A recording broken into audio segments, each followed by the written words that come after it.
Perjanjian pisah harta, itu biasanya dilakukan sebelum adanya pernikahan, guys. Jadi waktu dia mau menikah, baru ada perjanjian pisah harta. Nah, sekarang ini alih-alih Sandra Dewi katanya ada perjanjian pisah harta. Tolong dilihatkan dan nanti akan dicek oleh Kejagung barangkali.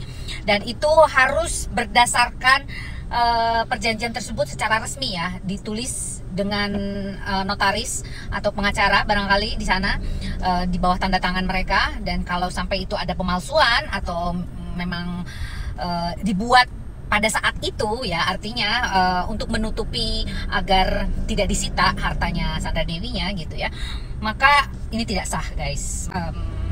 Harta tersebut tetap akan diambil oleh kejaksaan gitu loh. Jadi pisah harta itu ada plus minusnya, guys ya. Jadi untuk kita nih sebagai orang yang independen, yang kita punya karir dan sebagainya, itu bisa saja kita pisah harta sebelum kita menikah agar mengantisipasi adanya hal seperti ini, guys.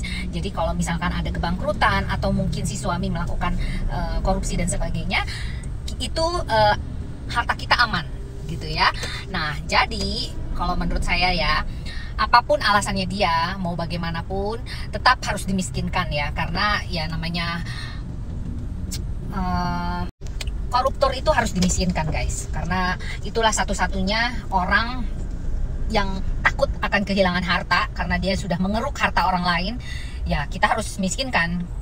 Itu sih sebagai konsekuensi ya, efek jera dan sebagainya. Karena kalau cuman di penjerong aja, aduh, nggak akan ada jeraknya gitu. Nanti banyak potongan, akhirnya dia keluar tetap aja dia kaya raya gitu loh, guys. Yang mereka takutkan adalah miskin, guys. Jadi ya saya setuju miskinkan koruptor, dan kalau bisa hukuman mati.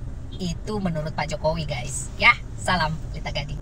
Dan di tengah gencarnya upaya pemeriksaan dan penyitaan harta benda tersebut, tiba-tiba saja kuasa hukum Harvey menyebutkan ada perjanjian pisah harta antara Harvey dan Sandra Dewi saat menikah.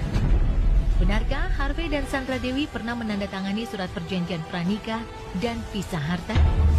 Ataukah ini hanya akal-akalan agar pihak penyidik tak menyentuh seluruh harta atas nama Sandra Dewi?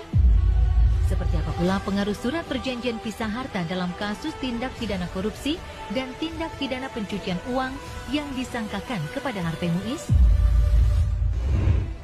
Kalau ada perjanjian pisah harta atau perjanjian pranikah, tentu tidak ikut disita, tidak terlibat Sandra Dewi. Tapi kalau perjanjian pernikahnya itu baru dibuat kemarin, seolah-olah ada dari dulu, itu baru bermasalah.